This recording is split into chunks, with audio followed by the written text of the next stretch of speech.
Ambassadors, ladies and gentlemen, Chief Rabbi, it is an honour to be with you this evening. It is important to be with you this evening. Thank you, Craig, for that kind introduction, and of course a huge thank you on behalf of everyone here tonight to Karen Pollock and all the team of the Holocaust Educational Trust.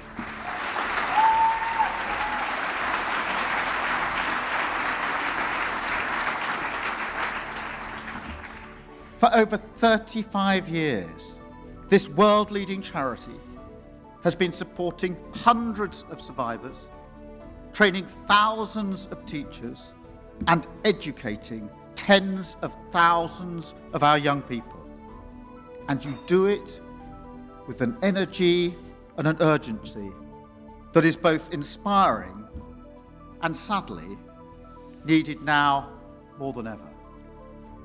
And I met some of the ambassadors. You'll have seen them yourself as I came in. Young people, so inspiring, in the room with us this evening, brimming with a determination to ensure that this story is told and told again and taking on the mantle themselves.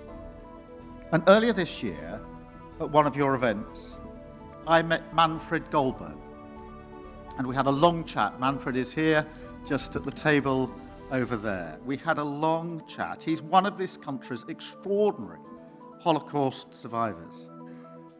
And he's dedicated his life to sharing his testimony, as so many have done, reliving the sheer horror of his experience, including losing his brother Herman. And I've thought about that and contemplated on that since we had our discussion earlier this year. I can barely imagine the courage it takes to tell that story, not once, not twice, but over and over again, because it's necessary to do so.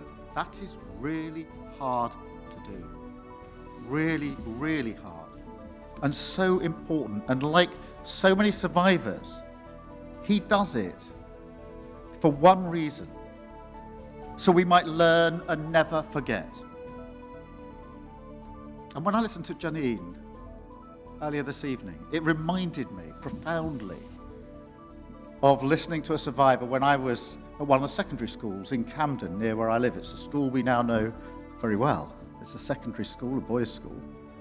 And the survivor was speaking at assembly. The boys came in, aged about 11 to 18, noisy, boisterous, hard to calm down. Sitting down, they didn't know what they were about to hear. And then the survivor started speaking. And nobody said to the boys, shush. They just fell silent. Totally silent and still. And I witnessed it for myself. This whole group of boys who'd been rowdy only minutes before, totally silent, totally absorbed, completely listening to what they were being told. Manfred, Janine, that is the power of what you're doing. That is why it's so important. Every single boy in that school that I sat with that morning took in what was being said to them, and will never, ever forget it. And so, before I go on to Manfred, Janine, all the survivors that are here with us tonight, I just want to take a moment as Prime Minister, speaking on behalf of the whole country, to say an enormous and heartfelt thank you for what you do.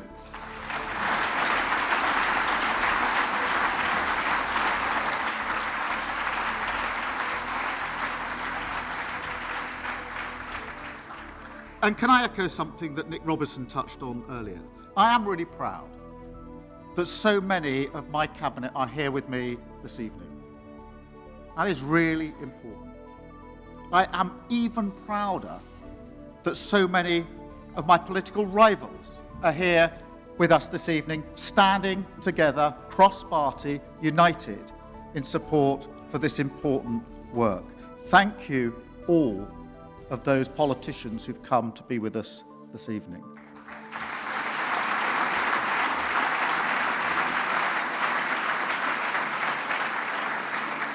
And Manfred, Janine, all these survivors, I want you to know we have heard you.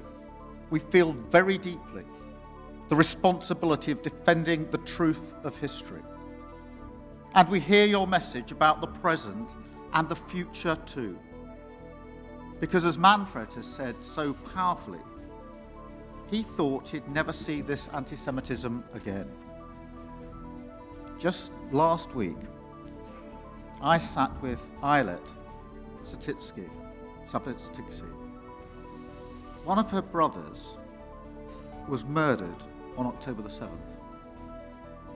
Her mother, aged 79, and another brother, Nadav, were taken captive. Her mother was eventually released, but Nadav died in captivity. I won't go through the circumstances. She described in heartbreaking detail the utter devastation that she felt. Her whole life stopped, her family shattered, and we were in my study. We sat talking, sometimes actually not talking, because it was hard for each of us to know what to say.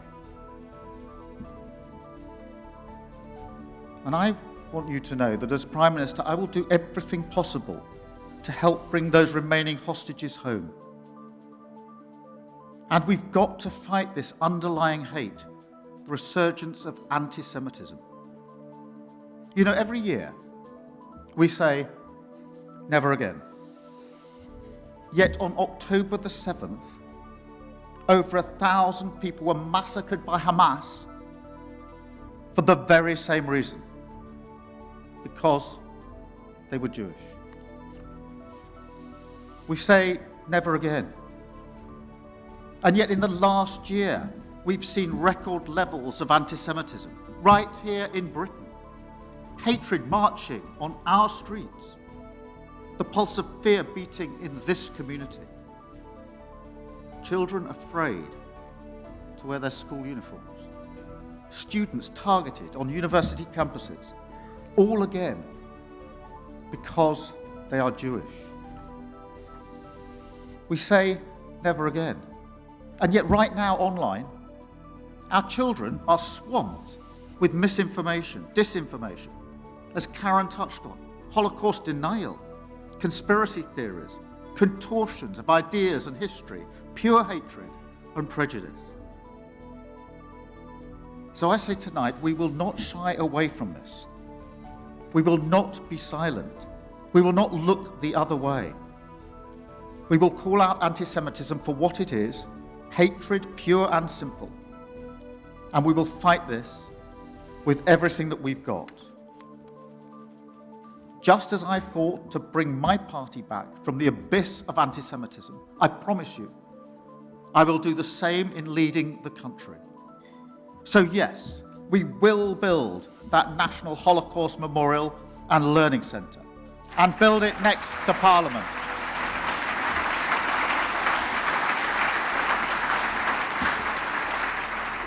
Next to Parliament, boldly, proudly, unapologetically, not as a Jewish community initiative, but as a national initiative, a national statement.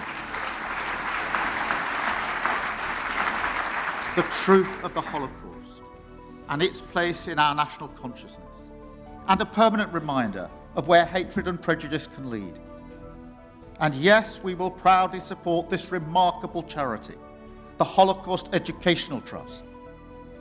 You know, it was Gordon Brown who pioneered government funding of your world-leading program, Lessons from Auschwitz. And over the last 20 years, tens of thousands of students have had that life-changing opportunity to visit Auschwitz in person and to share their experience with their peers. The shoes, the hair, the suitcases, the train tracks, the gas chamber. Utterly, utterly horrific. But it's a truth we have to remember. And I know there is nothing quite as powerful as seeing it for yourself. My wife, Vic, has been. I must go. So I will join the Holocaust Educational Trust on one of their visits, myself. And this government will continue funding lessons from Auschwitz. And I confirm tonight that we're providing at least £2.2 million next year in order to do so.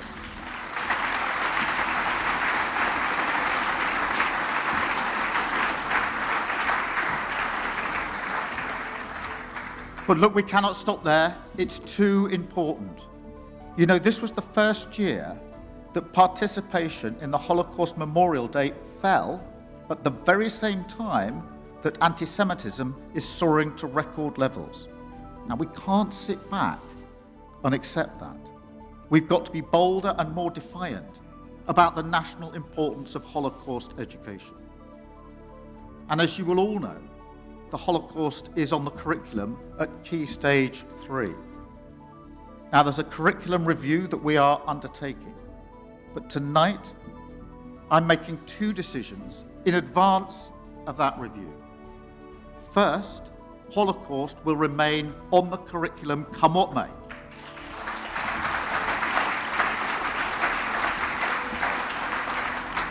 And second, even schools who do not currently have to follow the national curriculum will have to teach the Holocaust when the new curriculum comes in.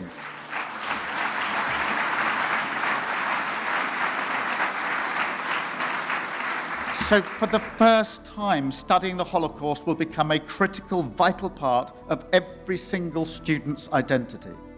And not just studying it, learning from it too. And above all, acting on its lessons. Because this is not just about rules and requirements. It's also about the quality of that teaching, the support that schools and teachers have. And that's where charities like this trust come in. Tonight you're showcasing Testimony 360. We saw a little glimpse of it just a moment ago. It is an incredible program. If you've not done it, I'd urge you to see it. It uses advanced technologies to allow students not just to hear Manfred's testimony, but to ask him questions, to interact with him. Now, of course, it'll never be quite the same as meeting a survivor in person. But what a way to preserve survivor testimony. And what a way to engage young people at such a critical moment. And I think this captures the essence of what we need to do right now, to extend the reach of Holocaust education and to share the messages of survivors like Manfred across the generations. So tonight I want to set up a new national ambition that as part of their education, every student in the country should have the opportunity to hear a recorded survivor testimony. And I want us to fulfill this ambition in this precious period, while we still have survivors with us, able to help us get this right. As you all know, in the coming months, we'll mark the 80th anniversaries of the liberation of Auschwitz in January, of the British liberation of Bergen-Belsen in April, and in August, the 80th anniversary of the arrival of 300 orphan survivors who were rehabilitated in Windermere and went on to make extraordinary contributions to our country. Now, these are likely to be some of the last major anniversaries where we're privileged to have survivors with us. So as we mark each one and renew our promise to remember, let's be even bolder and more ambitious than ever before in sharing their message and fighting this anti-Semitism and all forms of hatred in our society. So together we can ensure that the message of Britain's Holocaust survivors will echo eternally across the generations, and that the Holocaust is never forgotten and never repeated. And finally, one more thing.